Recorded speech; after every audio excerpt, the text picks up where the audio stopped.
So that brings us to this week's guest. His name's David Mayen, and he actually runs a sleep recovery center. Mm-hmm. And you ran into him, and what happened? I did. I actually met David at a Starbucks, of all things. We were both working on work, and he was telling me that he runs a sleep recovery center.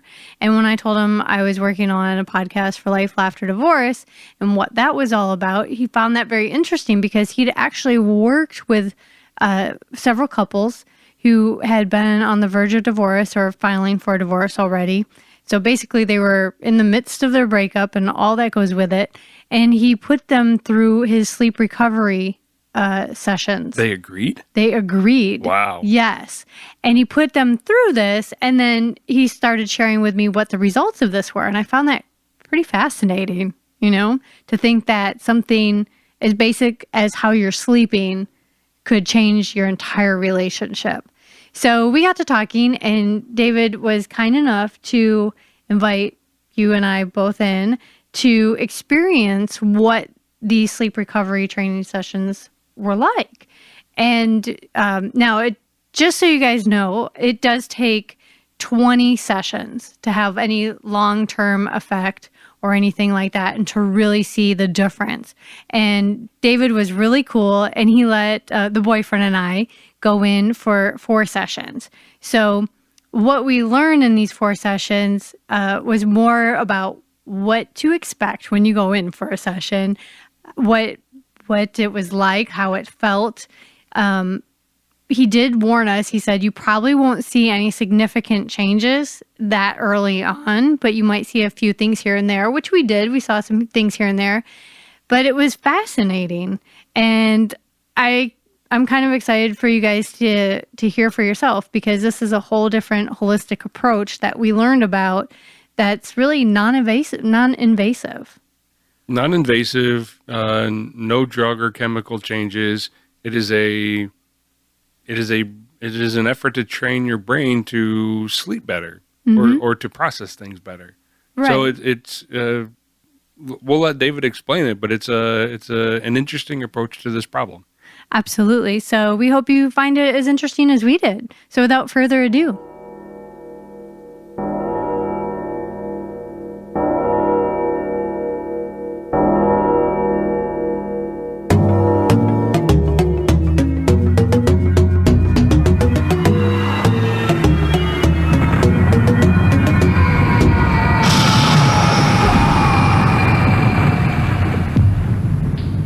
All right. So here we are with David Mayen, a sleep recovery center. Welcome, David. Thank you very much. Thanks for having me. Absolutely. Well, let's start right off the bat. What is your marital status? Well, I am unmarried. And the reason why I say unmarried instead of single is because a lot of times we will kind of misconstrue the two. When we say single, people tend to think, what's wrong with you? Why are you still single? Are you been living in a cave as a monk for 16 years? No, I've had really wonderful relationships. They just didn't culminate into marriage. You know what? I never even thought of saying that when people ask me. I just figured they're going to be like, what's wrong with you, no matter what my answer was. So, right. Yeah. Oh, interesting. So, but you are divorced, right? That's correct. That's okay. And you're unmarried now. That's correct. Right. Yeah. Interesting. Unmarried versus single. I'm going to have to try that out, see how that works. What would you say if people asked you? What do you say? I'm single. I've never been married, never been anything, so I'm just single. That's how I reply. Yeah, but if you're to who? Yeah, no one asked me, so it doesn't really matter. Okay. Well, that would be weird if I'm standing next to you and you tell people that you're single. I'm unmarried. Well, there you go. That's a big difference. Married versus single. See, we just started a YouTube trend right here at the beginning of the interview. Yeah. See, so it's #unmarried. Right. But if you have to check a box, like on an application of, divorced or single, well, you wouldn't say divorced, you would say single. Is that what you're talking about? That's what I thought we were talking about. Oh, I'm talking about like if someone just asked you. Is that what you're talking about, David? Well, I don't know. You were doing the asking. Well, yeah. Okay. So if you were a guest on this podcast and I said, what's your marital status? I'm single. All right. Because that's my marital status. I'm unmarried. So. All right. Okay. So that's different than saying, are you in a relationship? Definitely. Okay. right? So if I were to ask you, are you in a relationship? Will you just say I'm unmarried? No. Be very vague. No, that about would it. be inaccurate. Oh, all right. No, I'm in dating mode right now. So. Got it. Yeah. Okay, fair enough. All right. Well, I haven't been thinking about that. So, okay, so now I've got that in my Rolodex. Thank you. So there's that. Ladies, he's in dating mode, right? That's correct. So put that out there. You're not trying to pimp me out, are you? No, not unless you want to, and we'll send you a bill. So there's that. But we're here because David runs a sleep recovery center, right? That's correct, yeah. Owner, founder of the Sleep Recovery Center. Mm-hmm. And I ended up talking to you, and we were talking about you had done this little test. You were telling me what sleep recovery is. So if you want to tell me, our listeners, briefly, what you guys do here at Sleep Recovery Center. Okay. In 2008, I started the first Sleep Recovery Center, which is the first innovative insomnia clinic of its kind in the world. And we use an advanced form of brainwave biofeedback as opposed to using talk therapy or medications or over-the-counter supplements, which is really more common now. So we use this brainwave biofeedback. It's also called neurofeedback. And what it does, in essence, is it detects and corrects instabilities in the electrical flow of the human brain. And it does that through an interface of the brain connected to software that will scan the brain and look for where the brain is firing these instabilities or imbalances. And when I say that, I don't mean like mental instabilities or mental illness, but people's brains generally do not fire as efficiently as they could or they should. And so what this does is it literally teaches the brain second by second how to rebalance those instabilities. And one of the first things to normalize, again, without any drugs or talk therapy, is sleep.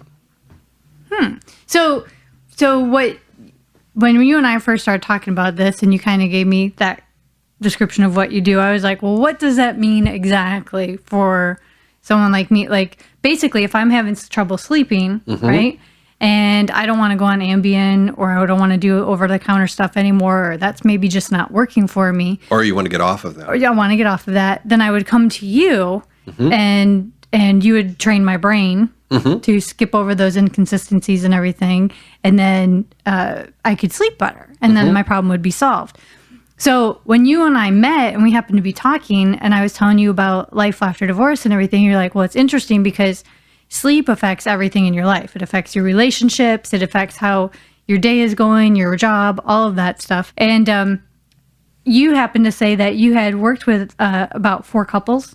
Yeah, so 8 people, 4 couples, and they were all on the brink of divorce or a big breakup at the time. And some of them were in the actuality of having already filed, sure. Yeah, and then what you did is you had them go through your training for your sleep recovery. And when they came out of 20 sessions, right? They each went through 20 sessions. They came out, they all got back together. All but one couple. All but one couple. Yeah. 3 out of 4 couples just by sleeping better. That's correct. And they also reported that their quality of relationship had improved too. Wow. Which is really, really important because just staying together is not enough. You know, there's got to be joy. There's got to be a sense of connectivity and unity between partners. And if there's not, then it's basically just kind of a paper tiger, you know. So most of the people that were part of that pilot test, again, were in varying degrees of relationship conflict. And doing their intake screening, I realized that at least one or sometimes even both people in that relationship were having difficulty sleeping. Wow. And the problem with chronic exhaustion when somebody doesn't sleep for night after night after night is they develop these behaviors that are not part and parcel of their personality. One of the biggest ones that's really hard on relationships is what I call short fuse syndrome. And this is where people will just go off on the least provocation. And the most hurtful, you know, character assassinative dialogue will come spilling out of them. And when they finish, they're asking themselves, where in the hell did that come from? Right. It's usually coming from like road rage, sitting in traffic and suddenly things building up. It's similar to that. But what it does is it creates hurt feelings and resentments. And most importantly, it destroys any semblance of trust. Right. And it really isn't the person that did that. Wasn't the person. It was just a set of behaviors that come uncontrollably with not sleeping. Interesting. And so those behaviors, once those 4 couples started to do the treatment, once, we started to get traction with them, a lot of those behaviors went away and the relationship automatically started healing. Well, it kind of makes a lot of sense. I know if I'm super tired and stuff, I'm not feeling my best, or it's like you're getting super hungry. Right. And starving and starting to get hangry. Right. And everything. Right. So, yeah, it makes sense. You get a little snappy. Well, and insomnia carries with it a sense of denial and self-deception that's not all that together different from alcoholism or drug addiction. The brain tells the person who has insomnia, if you just wait another week or another month, it'll get better on its own, and it doesn't. It's progressive, just like alcoholism is. Mm-hmm. And so the person will look for what I call the most convenient to blame, and it's usually their partner. Really? Yeah. So, okay. So it's your fault that I'm not, it's your fault that I'm having these behaviors. Yeah. So when people come to you, like, do you find that a lot of people come to you as individuals, or do a lot of couples come to you to work on that? Well, this falls into the most convenient to blame too. The person who is being abused will usually figure out that the other partner is not sleeping or not getting good quality sleep, and they'll basically force them to come. And then they'll get better, and then the other partner will go, well, what about me? Yeah. And now what I do is, if a married couple comes in together for that first session, I will comp or courtesy a free session to the other partner, just so they have an experiential understanding of what the other partner is doing, right, instead of just kind of a theoretical idea of what they're doing. And invariably, about half the time, both of them do it. Yeah. Both of them do it. And in my opinion, and I don't want this to sound like a sales pitch, but if both of them did it, the relationship would get better. It would get better, because even if a person is sleeping better than the other partner, they still have anxiety. They still have baggage from the past. They have unresolved traumas, those types of things. And so the treatment doesn't look just for the instabilities for sleep. It looks for any and all instabilities and helps the brain correct those too. Yeah. And so here's a question. You've obviously gone through the training, right? Mm-hmm. And you started this business before or after your divorce? After. So since then, have any of the people you've dated, have they come in for training, sleep recovery? Oh, yeah, sure. Yeah. Sure, yeah. Do you find that it helps your relationships? I mean, I know you're back in dating mode, so you're not necessarily with one of those people, but... Well, most of the time is yes, but it's a little bit of a slippery slope because, when you meet somebody who's you're brand new with, and you tell them what you do, and they want to do it right away, you can't really tell if they're interested in you or what you do. Right. That's the first problem. The other problem is if you happen to have it too soon, and my professional ethics says if I'm dating somebody and I have any type of intimacy with them, I can't charge them. I can't make them a client. Right. So then they can potentially feel obligated in other ways, So it can be a little bit of a slippery slope.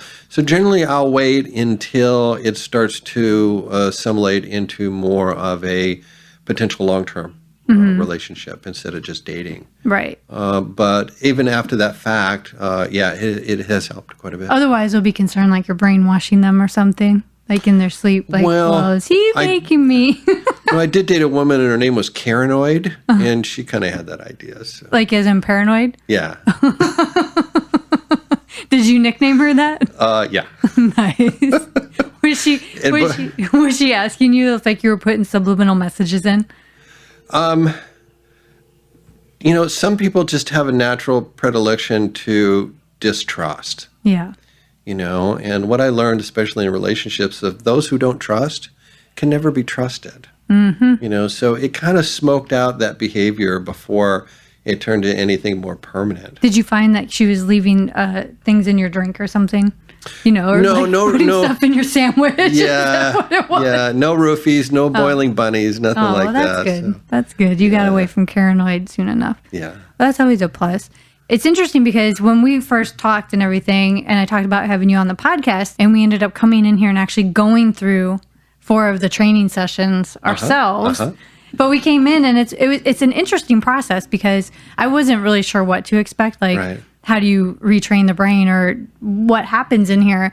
But it's kind of cool because, as you said, we come into your office, and then you connect these little electrodes to our head. What they are is they're more like sensitive microphones. Right. That listen into the electrical activity. Neurofeedback has been around for almost 50 years. I mean, it started with the NASA space program.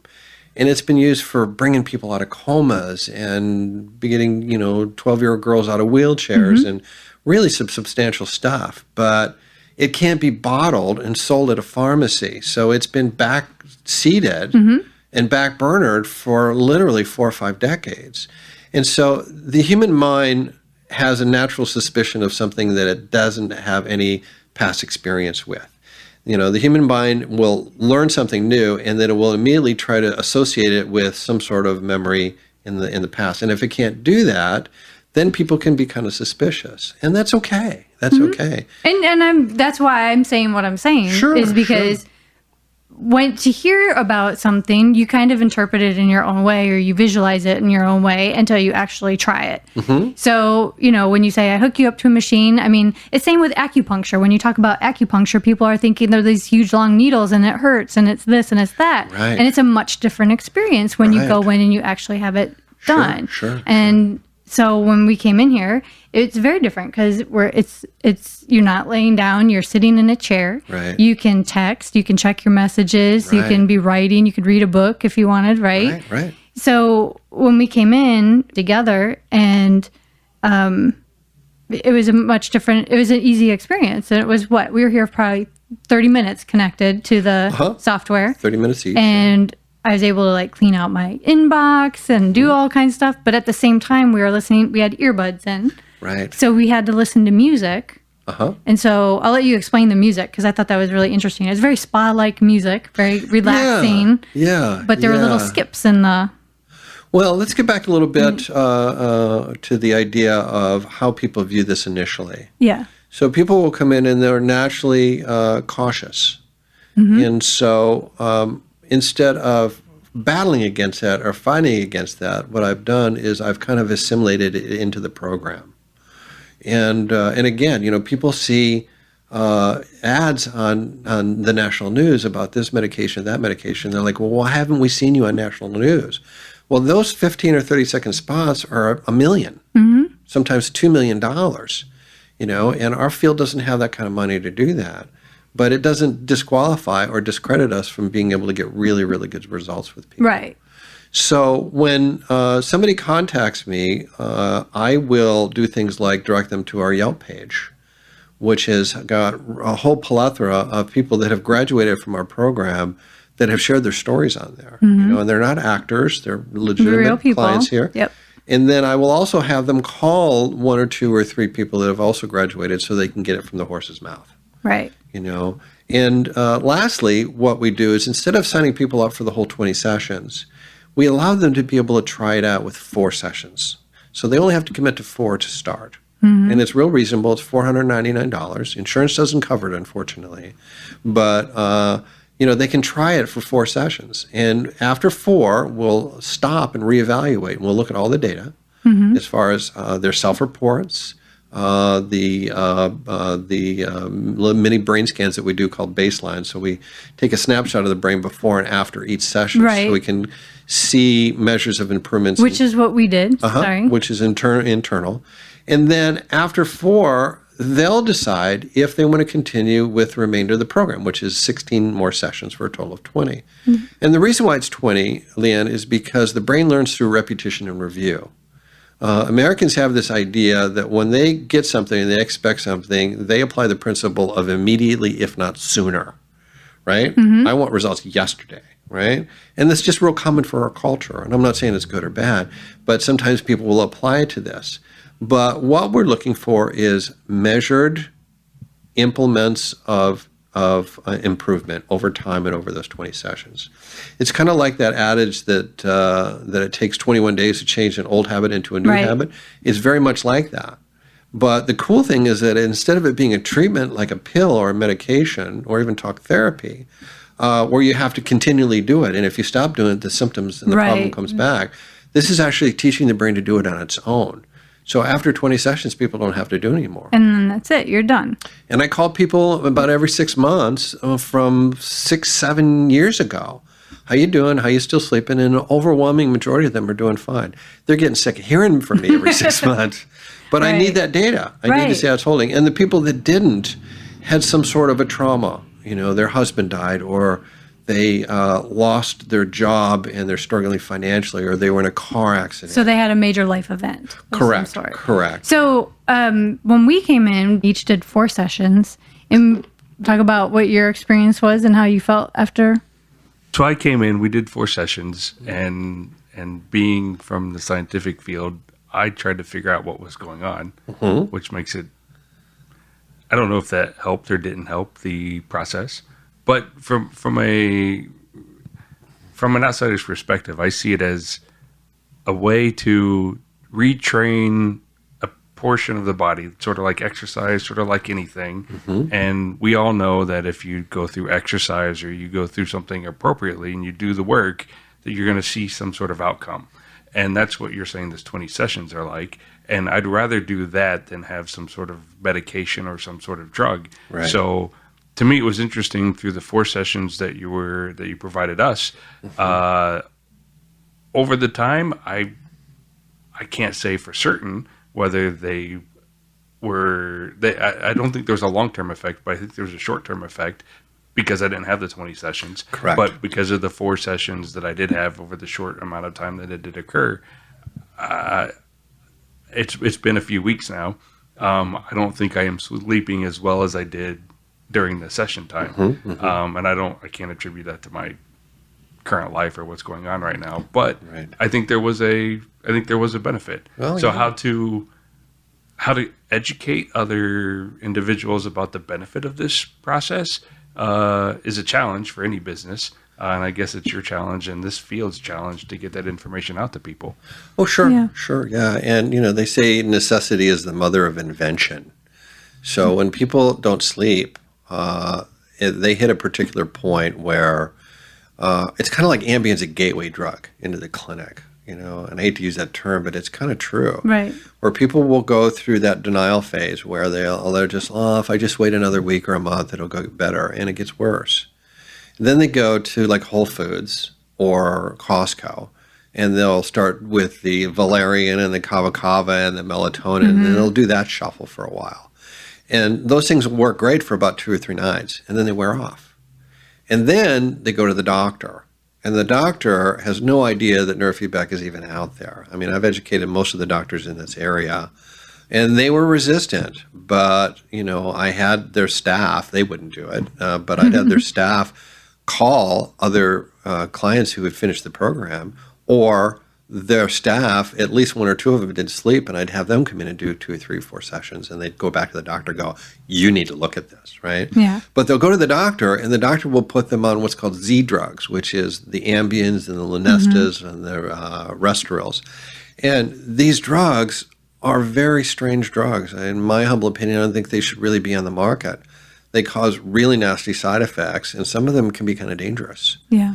We had one guy who woke up behind the wheel of his car at 6:30 in the morning. He had got up at about 2, sleepwalking, and got in his car and drove from Long Beach to Fresno, and woke up behind the wheel in Fresno. Didn't even know how he got there. Wow. Yeah. That's scary. Yeah. First of all, Fresno. Well, yeah. Yeah. Like just ending up in Fresno, I've been there. But when I went through the 4 sessions, I noticed some changes in my sleeping behavior. And what I found was interesting. Remember, I told you I had slept really good the one night, and then we turned it up. You dialed it up a bit the second time, and then that night for like the next week or so, I kept waking up religiously at the same time in the middle of the night, like within like 60 seconds of that. Like every single time I'd wake up, my clock was at the same place. So the next session I had come in, I'm like, well, I don't know what's going on. Like I keep waking up at the same time. So, and I noticed it continued for a while, and then it evened out, and now I don't wake up at all. But this is good. This is a good point, because every brain's wired a little bit differently. And brains are really smart. Brains know those instabilities are there. And the brain knows they're not supposed to be there. And it will look for ways and means, usually outside ways and means, to try to self-correct. And a good example is if somebody has a lot of anxiety, and most Americans do, they'll go out with their friends for dinner and they'll have a glass or two of wine. And the alcohol in that wine will push a brainwave called low alpha. And low alpha is the feel-good, euphoria brainwave. And so that anxiety drops 80% in the course of 20, 30 minutes. And the brain says, eureka, I found the solution to the instability, drink right? wine. And so the greater the degree of the instability, the more there is the compulsion to drink then in a later date. And that's really the springboard for problem drinking. So what we're doing is we're giving the brain specific, detailed information and data about how it's misfiring and how to go about correcting it so it can circumvent that entire process. Yeah. That entire process. So people will come in with habitual patterns of taking Ambien or Lunesta. And the only help out there is drug and alcohol rehab centers that have these small, highly inefficient divisions for people that are addicted to Ambien. Right. And they treat them and brainwash them into believing that they are drug addicts. And psychologically, that's devastating for a person who's not. So you don't think that, well, that's a whole conversation too in itself. But yeah, I could see why, like with my sleep patterns, even the times where I've had a lot of trouble sleeping in this past year and stuff, my sleep patterns for whatever reason had changed, for various reasons, had changed a lot. And I wasn't sleeping well through the night. I was getting up numerous times, all kinds of stuff. And then it started evening out. Then when we came and saw you, I noticed again a shift in some of the patterns, like waking up at a specific time that hadn't been happening and stuff. And now I'm sleeping through the night.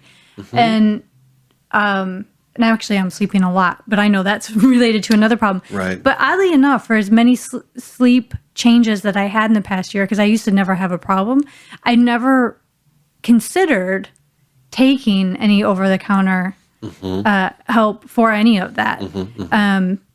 Because you're weird. Well, most people do. Yeah. Unfortunately, most people do. No, she's not weird. She's pragmatic. Well, you wouldn't think so. You would argue with that. Yeah. But I don't. I prefer not to take anything ever when it comes to most anything. And there are individuals that will suffer through it, and still they're in the same kind of denial. Not to say that you are, but hypothetically, they're in the same kind of denial, which is, if I just wait long enough and ignore it, it'll go away. Well, and the other thing is I'm always skeptical of instead of finding the cause of the problem, band-aiding the problem. And I'd prefer to find the cause of the problem. Am I extremely stressed? What can I do to change my stress levels? Am I eating differently? Am I eating different late at night? Am I, are my hormones changing? All of that, because that all comes into play. And if I'm addressing the wrong thing and just putting a Band-Aid on it, I'm ignoring a million other things going on with my body. But that's what a lot of people do. Well, but you're right in one aspect and not right in another. And here's what I mean by that, is that people will Band-Aid with whatever, but they will lead themselves to believe that things like too much stress or work stress or hormones or whatever is the source or the core of the problem, and it's not. These things are on the periphery, and they will exacerbate the issue, but it's not the core of the problem. And most of the people that are in the sleep field and in the field of psychology are also barking up the wrong trees. A couple of really good examples is that psychologists have believe and delude people into thinking that the reason why they can't sleep is behavioral. Whatever. You need cognitive behavioral therapy for insomnia, or it's, an issue with your parents or unresolved trauma and all that. And a lot of times that's not the case. Right. It's not the case. And the doctors, because they are so enamored in psychopharmacology and medication and pills, they go, well, it is a neurochemical problem. So we need to bludgeon your brain into submission with these drugs like Ambien and Lunesta, and that doesn't work either. Right. Well, that's what I mean. I wouldn't want to take any of that. I'd rather find the root of the problem. Right. There's other things going on, obviously. And I believe I found the root. Yeah. So you're saying the root of the problem is it's bioelectrical. Okay. There you go. It's bioelectrical. So there is a whole symphony of electrical activity going on in the brain all day, every day, from the second trimester before we're born until 5 hours after we stop breathing. So what happens is that bioelectrical energy, doesn't fire properly. And that's the source of the problem.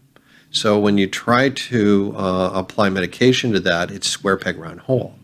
Same with therapy. It's square peg round hole. And there is this massive hypnosis and denial in America that both of these work really well.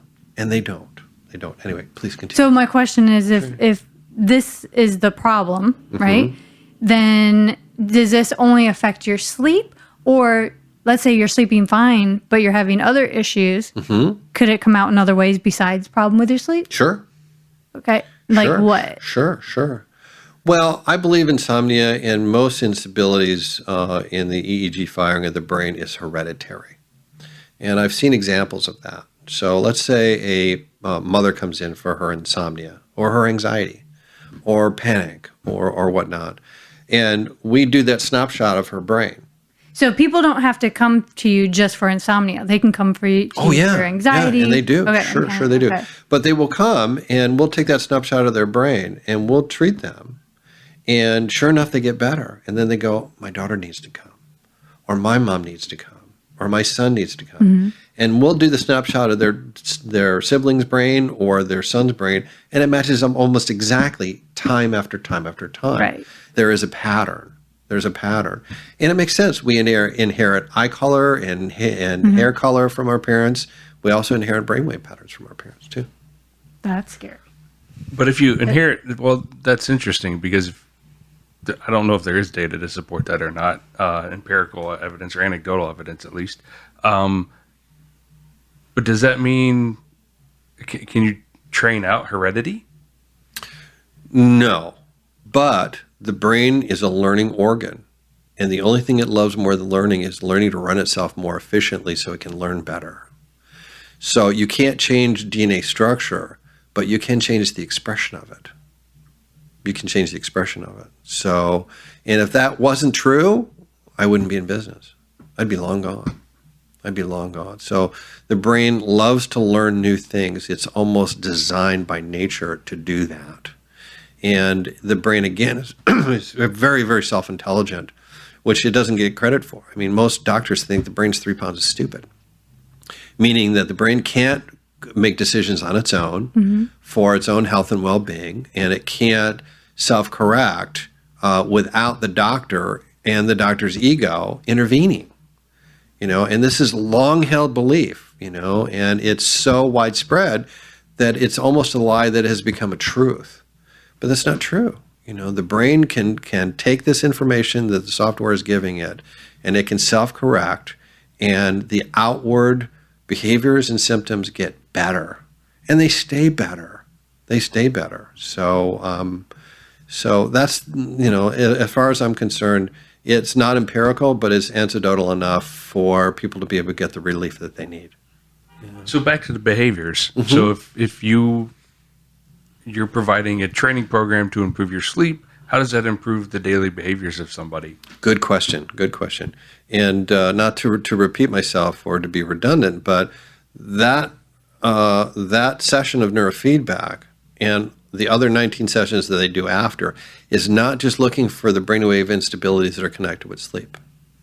Sleep just happens to be my specialty. It's looking for any and all instabilities, no matter what they're connected to. So, in America, we also have to connect any type of an anomaly with some sort of a disorder of the DSM-5, right? Or it's not legit. So, sometimes they're connected with anxiety. Sometimes kind of connected with the inability to pay attention, being able to let people finish their sentences before having to intervene, which is a real common problem in America now.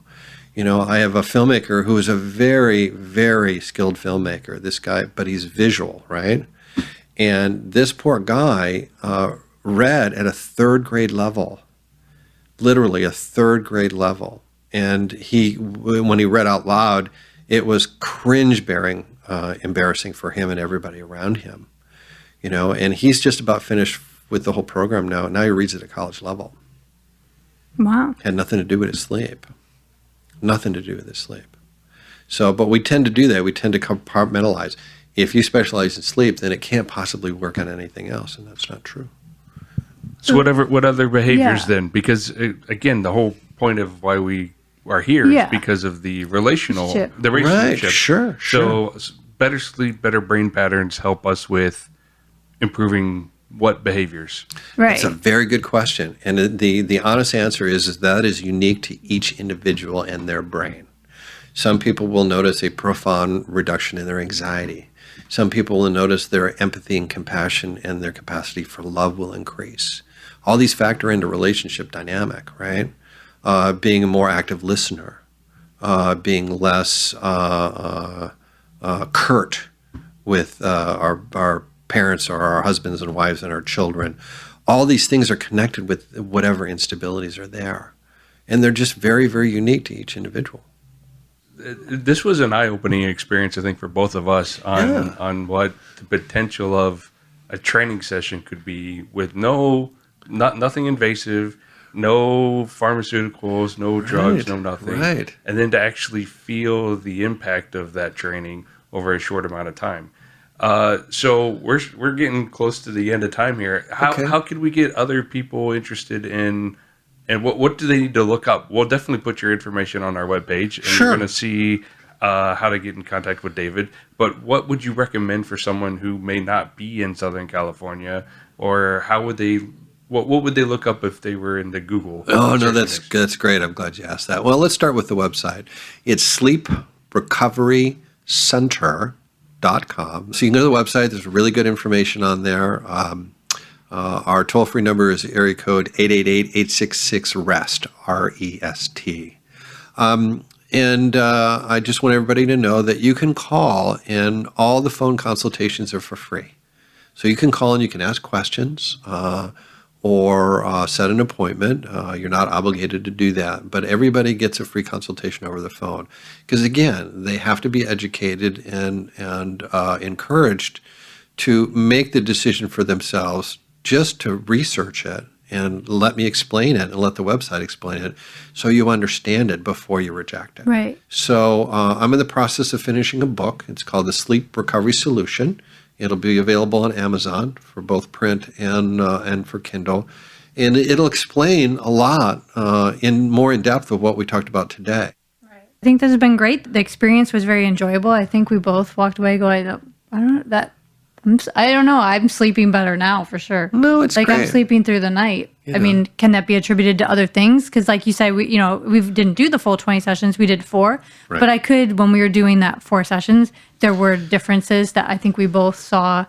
And then after those sessions were done, obviously things changed again. But like you say, you need the full 20 sessions to do out. But it was a really good learning experience, and it's fascinating. Well, it's good to illustrate that again. I mean, again, every brain's wired a little bit differently. I really do believe in going this route versus an over-the-counter thing, because long-term, this is a healthier, there's less risk. There's more positive outcomes to be had than if you were to just Band-Aid it. And most importantly, it's long-lasting. Right. It's long-lasting. We don't want people to get strung out on our program or neurofeedback like they would an Ambien, know, or even over-the-counter stuff. So, all right. Well, thank you for your time today, and thank you for the experience. I think it was beneficial for both Leanne and I think our listeners will also find this as a potential solution or a potential avenue to solve some of their problems. No, that's great. No, I'm really grateful that we had a chance to get the word out, and both of you have got 16 sessions more to go. So that means we need a lot of work. Well, thank you very much, and hopefully everybody out there will kind of reach out and talk to you, get some consults. So yeah, just give us a call. So All Perfect. right. Well, thanks a lot. Thanks a Thank lot. you.